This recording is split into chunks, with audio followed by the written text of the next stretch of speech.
Cuando los biógrafos e historiadores escriban la historia del siglo XX, Bill Gates aparecerá como el mejor hombre de negocios del siglo y Microsoft como una de las mayores compañías. Paul Allen y él vieron desde el principio el potencial que había para cambiar la vida de todos nosotros. Cuando empezó a ir a la universidad, ya tenía bastante claro que lo que hiciera tendría que ver con ordenadores. Lo que hace que Gates sea tan competitivo es que lo encuentra divertido. Le parece un juego emocionante como aquellos a los que jugaba cuando era pequeño. Creo que la gente percibe que Microsoft está siempre con los dos pies en la línea de la falta. No hay duda de que dentro de 100 años se hablará de él como una persona que transformó una era, igual que hoy se habla de Rockefeller y Carnegie, personas que también transformaron una era. Bill Gates.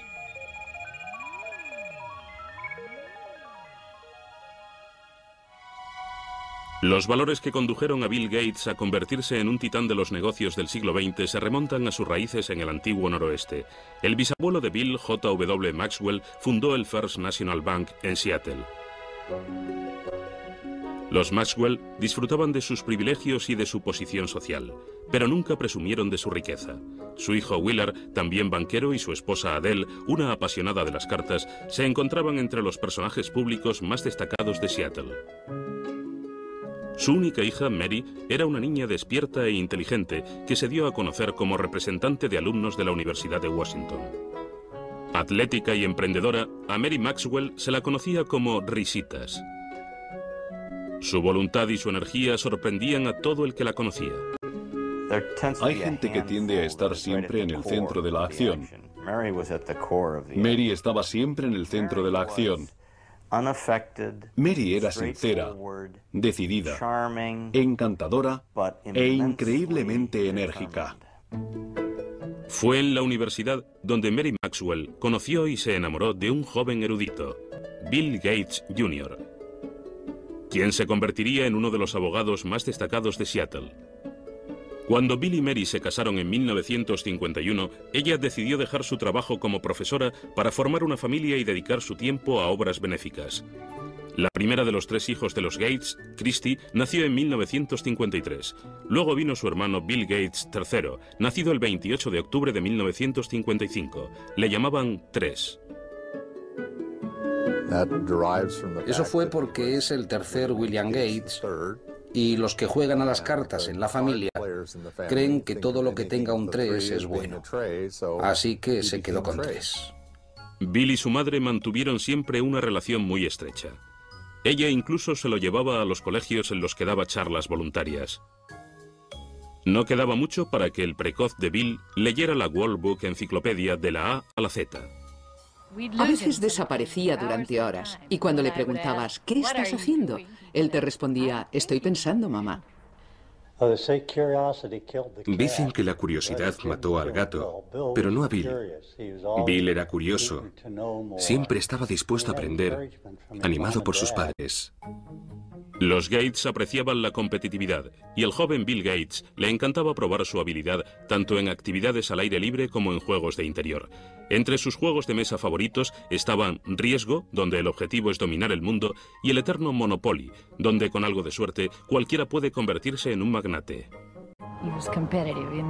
Le gustaba competir jugando a las cartas con su hermana, resolviendo rompecabezas, esquiando, haciendo vela, en cualquier cosa.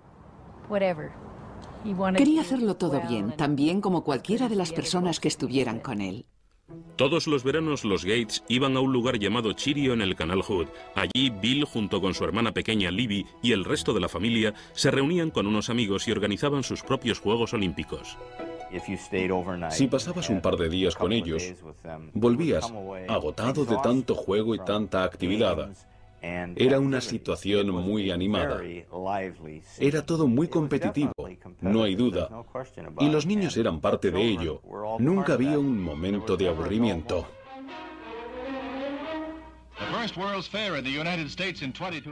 Cuando se inauguró la Expo de Seattle en 1962, los Gates se apresuraron a ver las maravillas que predecían para el siglo XXI, tecnología informática incluida. A menudo Bill volvía a visitar las exposiciones de alta tecnología. Ya estaba claro que tenía una habilidad innata para las matemáticas y las ciencias.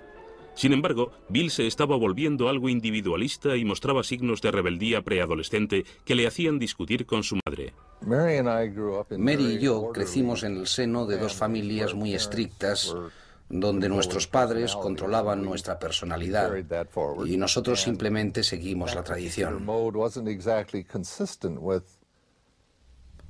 Este método no funcionaba con Bill, que a los 11 o los 12 años empezó a ser emocionalmente muy independiente.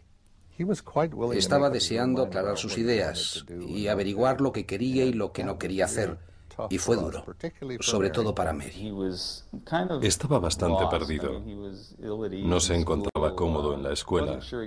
No estaba seguro de lo que quería hacer. Era obviamente inteligente y brillante, pero necesitaba ayuda. Recibió algunos consejos en esa época y experimentó un cambio en el colegio. Aunque creían en la educación pública, los padres de Bill pensaron que su hijo encontraría mejores consejos y más disciplina en Lakeside, la mejor escuela privada de Seattle para chicos de su edad.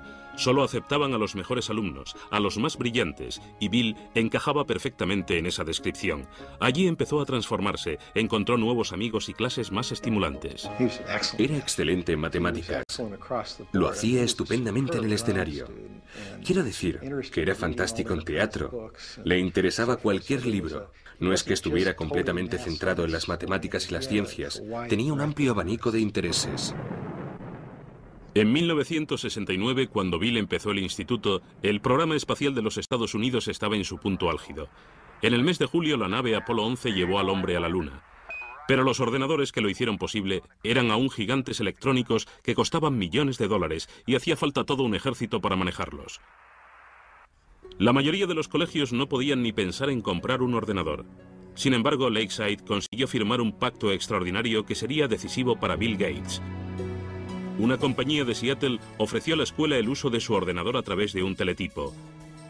El joven Gates estaba hechizado por el potencial de esta máquina primitiva y empezó a pasar todo su tiempo libre en la sala del ordenador. Lo contamos con mucha frecuencia, pero es cierto. Se levantaba por las noches y se iba a trabajar con el ordenador. Luego volvía y ni nos enterábamos de que se había marchado. Recuerdo que un día nos llamó el director del colegio y le preguntamos, ¿tienen problemas con las drogas? Él respondió, no se trata de las drogas, pero tenemos algún alumno enganchado al ordenador. La verdad es que pasarse tanto tiempo con el ordenador era casi el mismo tipo de adicción. Bill Gates compartía su adicción con Paul Allen, un compañero algo mayor que no podía ser más distinto a Gates. No solo era 2 años mayor, sino mucho más grande. Mientras que Allen era callado y contemplativo por naturaleza, Bill era protestón y desafiante. Sin embargo, esta extraña pareja estaba destinada a hacer historia. Juntos escribían códigos de software.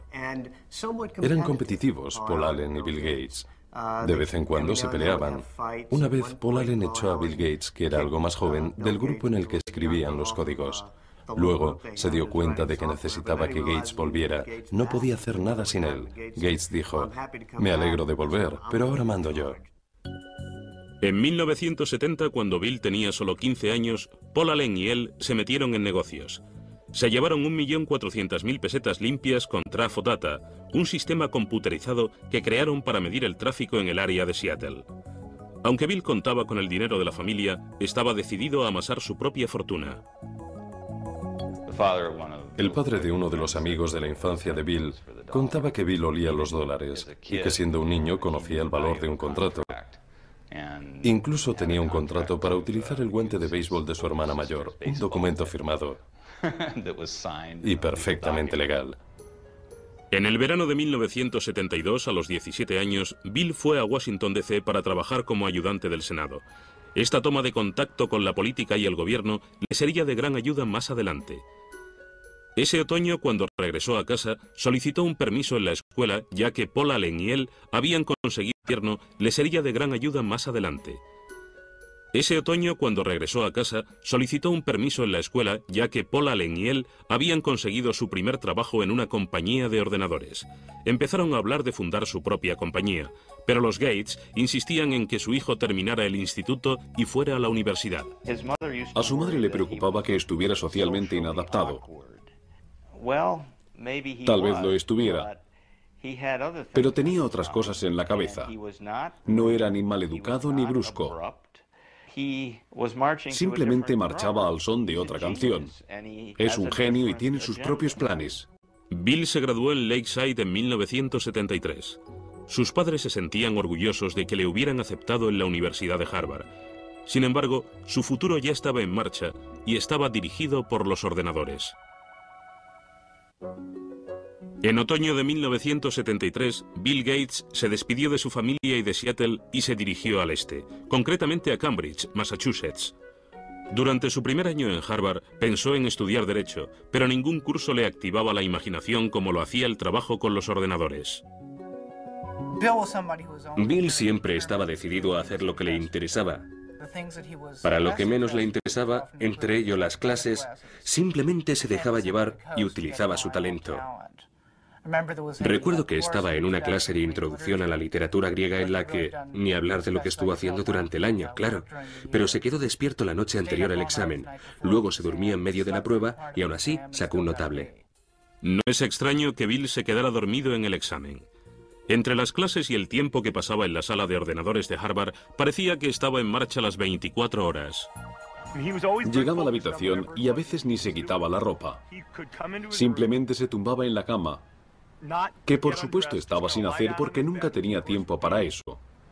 Y se quedaba dormido, con la puerta abierta, completamente vestido. Se tumbaba y se dormía. Cuando había descansado, ¡boom!, se levantaba y se ponía en marcha. Bill tuvo el tiempo suficiente como para hacer buenos amigos en Harvard, pero su vida social no era prioritaria. Solo salía con chicas de vez en cuando y obtenía diversos resultados. Entrevisté a varias mujeres que habían salido con Bill alguna vez y una me dijo que la primera pregunta que él hizo fue ¿cuánto sacaste en el SAT? Esto no es exactamente lo que a una jovencita le apetece escuchar, pero Bill Gates había sacado 800 puntos en la parte de matemáticas de la prueba. Estaba muy orgulloso de ello y quería asegurarse que la chica que saliera con él había obtenido un buen resultado. Bill destacaba en matemáticas, pero cuando se dio cuenta de que no era el número uno en Harvard, decidió no hacerse matemático. Mientras seguía sin saber a qué dedicarse, continuó probando nuevas actividades fuera de la clase. Pasaba mucho tiempo jugando al pinball y a los videojuegos, sobre todo al póker. En la universidad todos jugábamos mucho al póker. Es un juego muy competitivo y en cierto modo puede que sea una forma perfecta de prepararse para el mundo de los negocios. Bill pasó de ser un jugador al que cualquiera podía ganar a ser muy bueno. Pero fue Paul Allen, antiguo compañero de colegio y socio de Bill, quien trajo la suerte a Gates. Allen se había trasladado a Boston para trabajar. En diciembre de 1974 cogió una revista en Harvard Square. La portada de Popular Electronics anunciaba la llegada del primer mini ordenador, Altair 8800. Corrió a mostrárselo a Bill. Gates y Allen sabían que el ordenador personal había llegado. Sabían que iba a ser algo fuerte, algo revolucionario para la sociedad. Supieron reconocer el momento.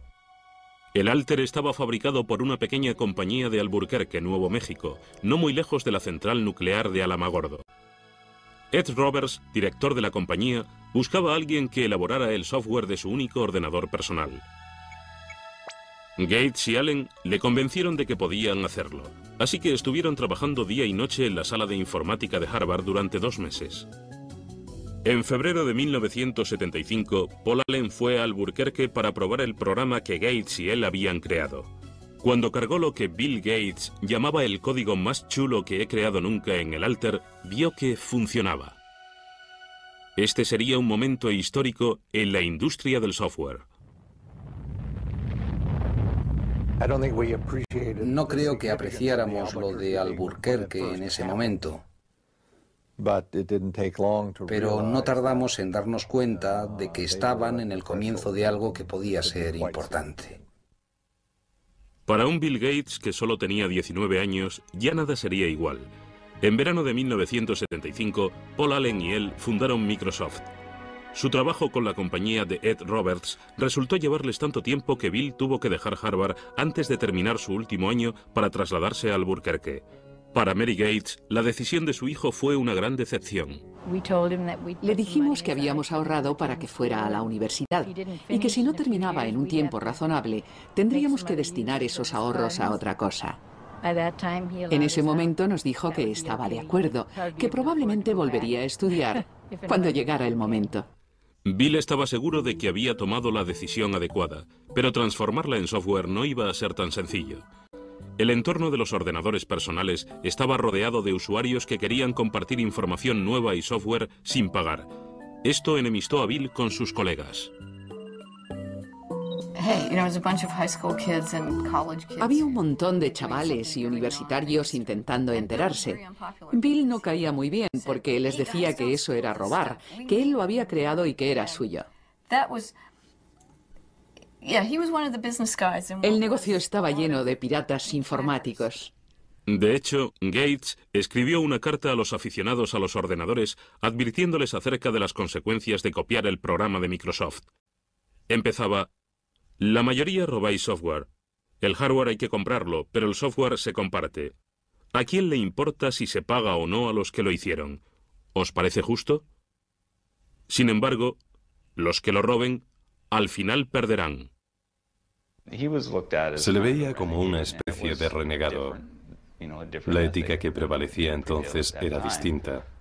Pero creo que la industria del software no habría evolucionado como lo ha hecho sin alguien que estuviera ahí para decir lo que hacía falta.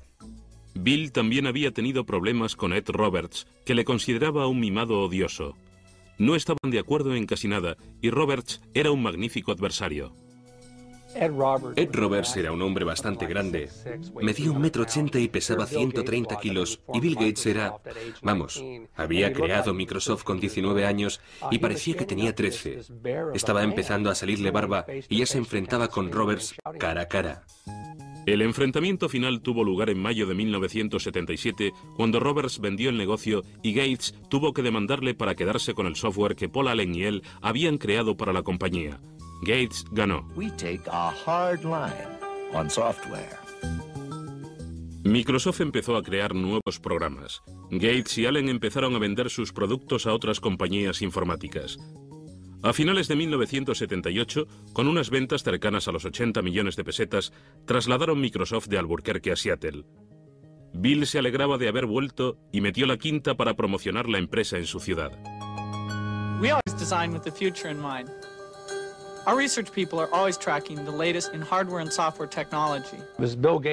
El auténtico genio del marketing de Microsoft era Bill Gates. En los primeros momentos, era el quien salía a la calle para vender su compañía y su software. A menudo se llevaba a su madre en sus viajes. La madre de Bill, respetada y con buenos contactos, se convirtió en un personaje fundamental en la trayectoria profesional de su hijo. Mary trabajaba en varias corporaciones y en la Universidad de Washington. Estaba en la junta directiva de United Way. Además, conocía al director de IBM y así fue como su hijo conoció al director de IBM gracias a ella. De Washington. Estaba en la junta directiva de United Way. Además, conocía al director de IBM y así fue como su hijo conoció al director de IBM gracias a ella. En noviembre de 1980, IBM llamaba a la puerta de Microsoft. El mayor fabricante de ordenadores del mundo quería hablar con Gates y Allen acerca de un sistema operativo para su nueva línea de ordenadores personales. Desde la primera reunión, IBM captó mal a la persona con quien estaba negociando. Parecía un crío. Estaba delgadito. Llevaba una pelambrera algo informal. Y la gente no le tomaba como un hombre de negocios. Pero los jefazos de IBM pronto descubrieron que Gates no era un principiante. Les convenció de que Microsoft podía enviarle software nuevo. De este modo compró un sistema operativo ya existente y luego lo adaptó a los ordenadores de IBM. Lo llamó MS-2. Bill Gates, un hombre de negocios sagaz, sabía dónde encontrar un sistema operativo. Salió a la calle y a pocos kilómetros lo encontró por 800 millones de pesetas. Pero lo mejor fue que para desarrollar ese sistema operativo para IBM, querían comprar el código original de lo que les había dado los derechos sobre el sistema operativo o lo que se dio a conocer como DOS. Pero Microsoft se negó a firmar. Al no tener los derechos sobre el sistema operativo, IBM tendría que pagar a Microsoft por cada copia de DOS que instalara en sus ordenadores. IBM estaba a punto de perder su puesto en la lista de ventas. Mientras el resto de las compañías compraban ordenadores más baratos que los de IBM, Microsoft les vendía el mismo sistema operativo a todas. En ese momento se estaban fabricando muchos ordenadores. Me sorprendió que no sé quién ganará en el negocio del hardware, pero Microsoft tiene muchas posibilidades en el del software. Entre 1978 y 1981, el crecimiento de Microsoft fue espectacular. La plantilla pasó de 13 a 128 empleados. Los ingresos pasaron de 300 a 1.300 millones de pesetas de la noche a la mañana. En 1983, el software del 30% de los ordenadores personales del mundo era Microsoft. Bill Gates nunca apartó la vista de la base de todo. Nunca volaba en primera a menos que fuera absolutamente necesario. A menudo viajaba en autobús y se ponía una manta por la cabeza para poder dormir. Sus padres le habían educado en el valor del dinero y del trabajo, y esto se reflejaba no solo en cómo llevaba su vida, sino en cómo llevaba Microsoft. A principios de los 80 la industria pasaba por un momento importante, sobre todo para aquellos que aún no habían cumplido los 30. Microsoft empezó a trabajar con el software de compañías innovadoras como Apple y su gurú Steve Jobs. Muchos consideraban el Macintosh y su software lo más ingenioso del momento, el producto del futuro. To create a new standard, it takes something that's really new and really captures people's imagination. And the Macintosh, of all the machines I've ever seen, is the only one that meets that standard. Pero Microsoft y Apple no tardarían en iniciar una dura lucha por los derechos de la siguiente generación de programas de software. Bill Gates estaba a punto de recibir una noticia que haría que Microsoft se tambaleara.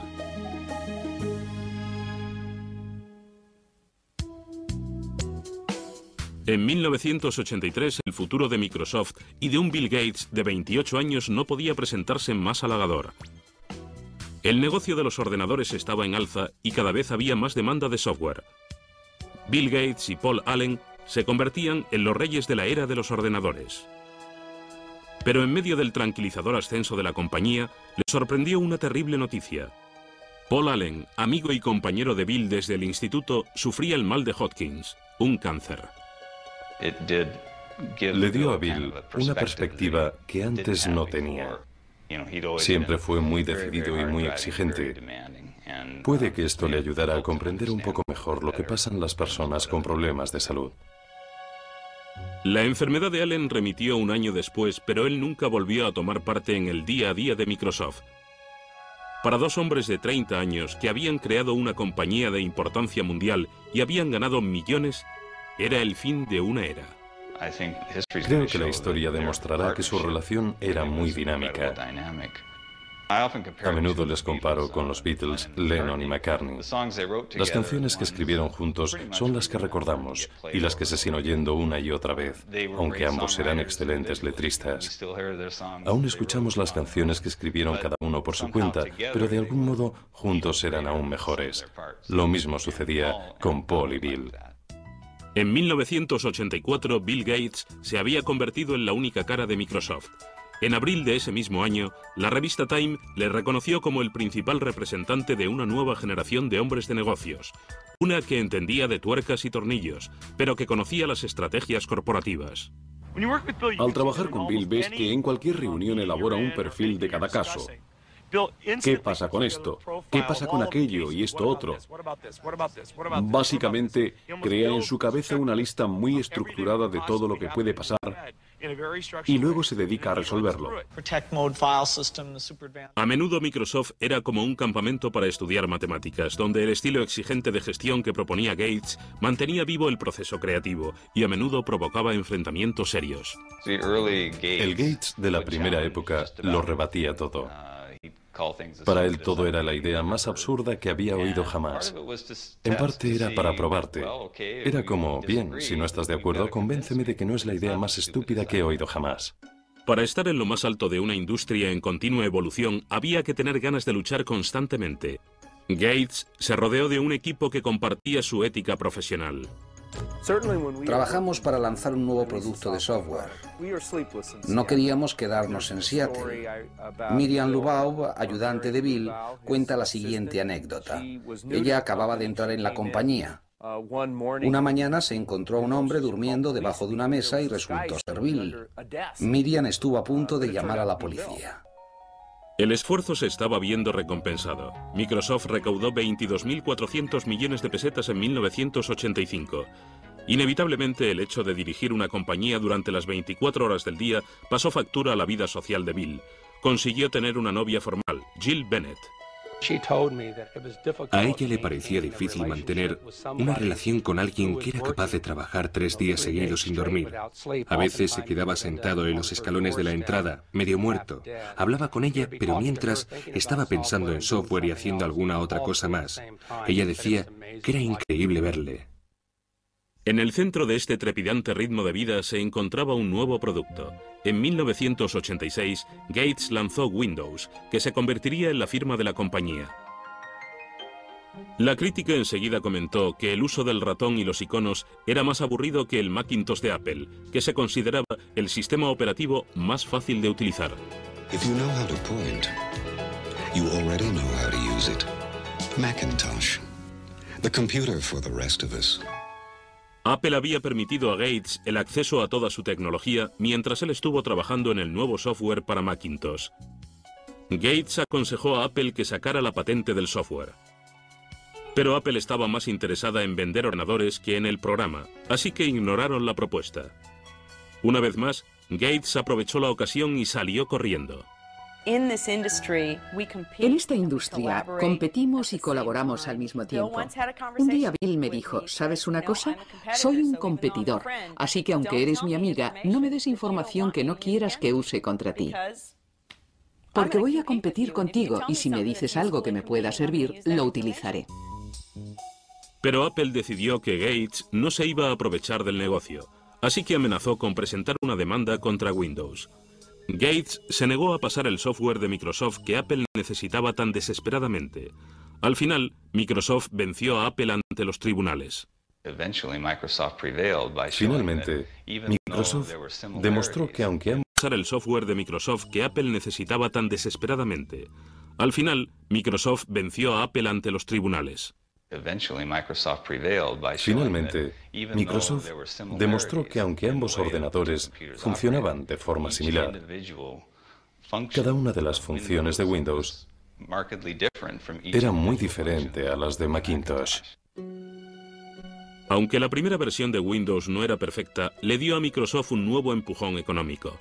En 1986, Bill Gates puso a la venta la compañía. Se quedó con el 45% de las acciones, lo que le convertía en millonario a los 31 años. Aún así, Gates nunca se sintió seguro con respecto a la situación de la compañía. No quiere fallar. Y cuando se tiene ese miedo, cuando estás siempre mirando hacia atrás, a ver quién viene y quién pretende quedarse con Microsoft, te consumes y te haces la persona más competitiva de la industria. Vive intensamente. Gates fue ganándose la reputación de ser despiadado y algunos empezaron a aliarse para ir contra él. IBM empezaba a ganar popularidad y tenía en su mano la posibilidad de quitar de en medio a Microsoft para siempre. En 1987, Bill Gates era uno de los billonarios más jóvenes del mundo. Y Microsoft parecía tener luz verde en el suministro de software para ordenadores personales. Sin embargo, estaba a punto de enfrentarse a una grave crisis. Ahora que los peces habían despegado, IBM decidió atacar con su propio sistema operativo para desbancar a dos cuyos derechos eran de Microsoft. El nuevo sistema se llamaba OS/2. Nos preocupaba saber si podríamos capear el temporal, sobre todo teniendo en cuenta que era un temporal muy fuerte. IBM, una compañía muy fuerte, muchos empleados, mucho dinero, capacidad potencial para apartar a Microsoft del negocio de los sistemas operativos. Paradójicamente, Microsoft intervino en la creación de OS/2, pero Bill Gates no quería abandonar su sistema. Decidió arriesgar el futuro de su compañía y su propia reputación con la versión de Windows que su equipo estaba actualizando, aunque ello significara la pérdida de IBM como cliente principal. El 22 de mayo de 1990, Microsoft lanzó Windows 3.0. Esta nueva versión se convirtió en un éxito de ventas. Finalmente, OS/2 fracasó y dejó a Microsoft el monopolio virtual de los sistemas operativos. La Comisión Federal de Comercio empezó a recibir quejas de que Gates utilizaba su control sobre los sistemas operativos para acabar con la competencia recortando los precios de los productos Microsoft. Parecía que el director de Microsoft se estaba creando una imagen de ángel exterminador. Bill Gates no es un vándalo. Simplemente necesita ganar. Hacerlo de una forma elegante o no carece de importancia. Lo importante es ganar. Una política de precios agresiva no era lo único que se le criticaba a Microsoft. En 1993, el Departamento de Justicia abrió una nueva investigación. Estudiaron el hecho de que Microsoft estuviera cobrando a los fabricantes de ordenadores unos derechos según el número de ordenadores que vendieran, incluidos los que no llevaban el software de Microsoft. Hicieron pagar los derechos a los fabricantes de ordenadores, tanto si llevaban el software de Microsoft como si no. De este modo, evitaban que la compañía entrara en el mercado. The Justice Department has charged Microsoft, the world's largest software company, with using unfair marketing and contracting practices to choke off. En julio de 1994, Microsoft consintió dejar de cobrar los derechos en cuestión y el Departamento de Justicia cerró el caso. Gates nunca admitió que Microsoft tuviera un monopolio e insistía en que simplemente estaba proporcionando un software mejor a precios más bajos. We're not like an alligator. We don't go around and eat things. We come out with these little boxes, these nice little software packages, and you stick them in your computer and you either have fun using it and it helps you get things done or not. Pero para los inversores no era tan sencillo. Las investigaciones del gobierno y la lucha con IBM y Apple hicieron que el valor de las acciones de Microsoft descendiera. Ahora más que nunca había que sacar la siguiente versión de Windows. Gates encontró un modo de relajar la tensión. Apareció en una campaña publicitaria con Steve Ballmer, el Top Gun de Microsoft. Hizo varias apariciones estelares en convenciones. Un día incluso llegó vestido de Mr. Spock. Gates instituyó las microolimpiadas. Esta desordenada competición entre los empleados de Microsoft recuerda a los juegos a los que Gates jugaba de pequeño en el canal Hood. Era como un campamento de verano para adultos. Íbamos a su casa y él se pasaba siglos pensando en nuevos juegos. Era el maestro de ceremonias. Nos dividía en equipos teniendo en cuenta cómo íbamos a interaccionar y luego nos poníamos a jugar a los juegos típicos de los campamentos. En una de esas microolimpiadas es donde conocí a Melinda. Melinda French tenía 28 años, se había graduado en Duke y tenía un máster en gestión y dirección de empresas. Llevaba varios años trabajando en un puesto directivo en Microsoft. Para los familiares y amigos de Bill, estaba claro que era la mujer con quien Gates, a sus 37 años, había decidido pasar el resto de su vida. Estuvo saliendo con Melinda bastante tiempo antes de la boda. Siempre parecía que había algo especial entre ellos. Tenían tal nivel de intimidad y de conexión que saltaban chispas. Es una persona maravillosa. la pareja perfecta para él. Es muy inteligente, organizada, comprensiva. Le interesa mucho la familia y la vida familiar. Bill y Melinda se casaron en Hawái el 1 de enero de 1994. La noche antes de la ceremonia, Bill organizó una velada especial para Melinda. Contrató a Willie Nelson para que tocara la noche antes de la boda. Fue toda una sorpresa. Bill se levantó y dijo: estoy absolutamente enamorado de Melinda y quería cantar algo para ella esta noche, pero como no canto muy bien, le he pedido a un amigo que venga y que nos cante algo. Fue una gran sorpresa. Bill encontró en Melinda una compañera que no solo le daba la clase de felicidad personal que buscaba, sino también entendía las necesidades del negocio. Pero meses después de la boda, la felicidad de Bill se convirtió en angustia. Su madre, Mary, que había sido su más fiel aliada, sufría cáncer de mama. Murió en la mañana del 10 de junio de 1994. Bill acudió a su casa para estar junto a su madre. Cuando llegó a casa, hacia las 3 de la madrugada, la policía le había parado por exceso de velocidad. Por supuesto, el policía le reconoció. No era la primera vez que le paraban por ir demasiado rápido. Le miraron y le dijeron: ¿qué pasa? Él respondió al policía con lágrimas en los ojos: lo siento, mi madre acaba de morir. El policía le dijo que siguiera, pero que aminorara la marcha. La muerte de su madre le afectó. Nos afectó mucho. En los años siguientes, Bill continuó la creación de una asociación filantrópica destinada a proyectos educativos y de salud, desde donde lo había dejado su madre. Pero ni toda su riqueza ni todo su poder le protegerían de la crisis a la que se enfrentaría Microsoft. En 1995, Bill Gates, con 39 años de edad, se había hecho la vida de casado. Con su mujer Melinda, se tomó algún tiempo libre para explorar el mundo, desde África hasta China. Parecía que ahora sí, Bill Gates lo tenía todo. This is a man so successful, his chauffeur is Ross Perot, ladies and gentlemen. Please welcome Bill Gates and the Bill Gates Dancers. 1995 fue también un año sensacional para Microsoft. Windows 95 se lanzó a bombo y platillo. El show de Jay. 1995 fue también un año sensacional para Microsoft.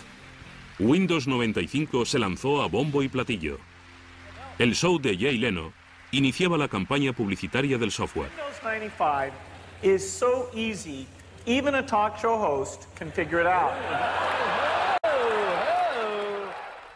Gates seguía siendo el mejor vendedor de Microsoft, pero de ahora en adelante el jefe no viviría solo para el negocio. El 26 de abril de 1996, Bill y Melinda daban la bienvenida a su primer hijo, una niña llamada Jennifer. Está encantado con la niña. Es maravilloso verle.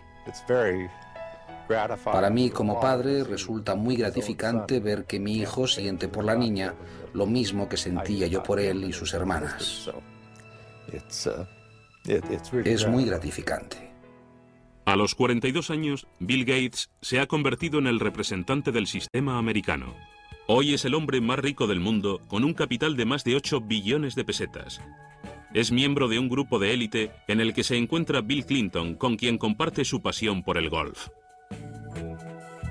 Presumir de dinero nunca ha sido el estilo de Gates, quien ha gastado siempre bastante en comodidades. En 1997, Bill, su esposa y su hija se trasladaron a una casa de ensueño valorada en 8.700 millones de pesetas. Además del alojamiento de la familia y de los invitados, la casa tiene una librería en la que se encuentra el cuaderno de notas de Leonardo da Vinci, por el que Gates pagó cerca de 5.000 millones de pesetas.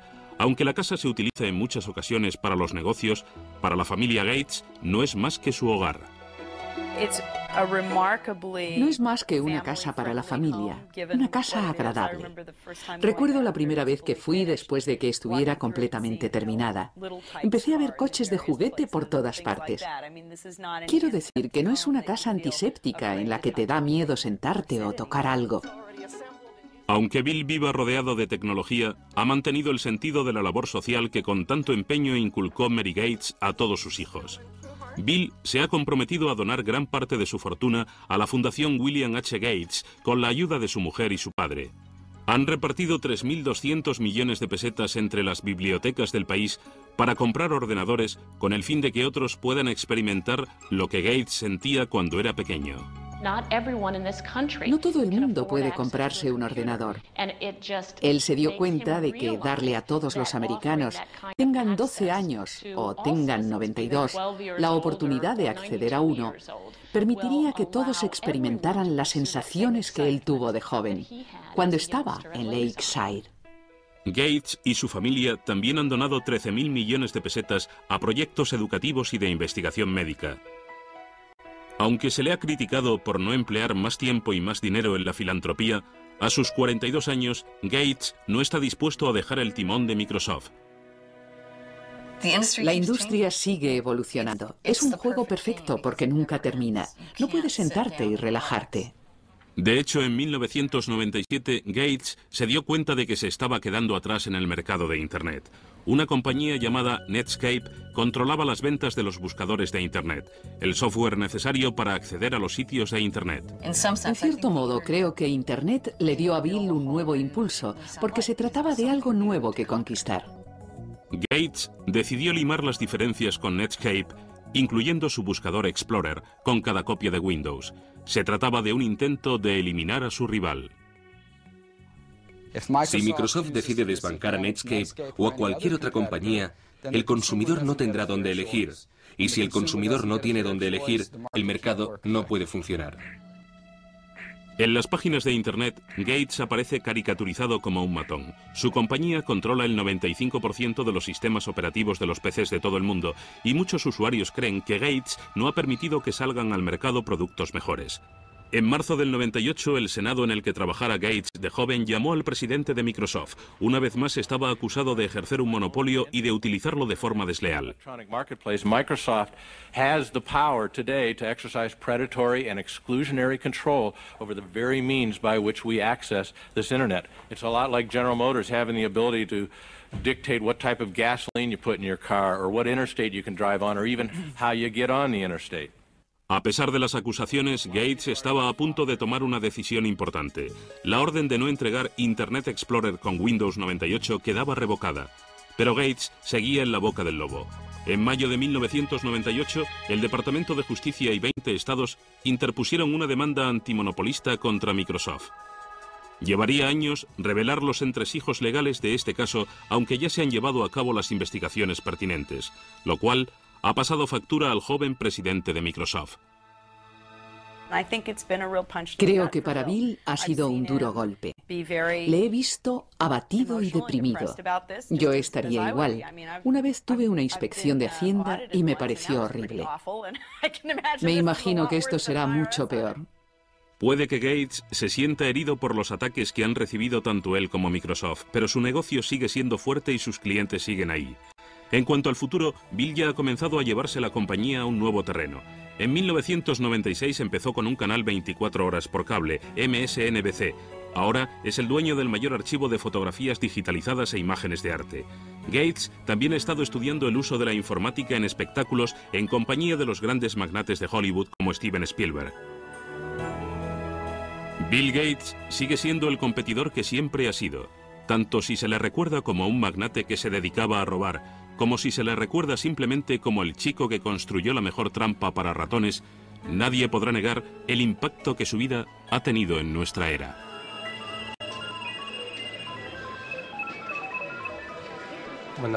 Cuando biógrafos e historiadores escriban la historia del siglo XX, Bill Gates aparecerá como el mejor hombre de negocios del siglo y Microsoft como una de las mayores compañías. Es increíble lo que ha conseguido en poco tiempo. No hay duda de que es uno de los mayores éxitos del siglo XX.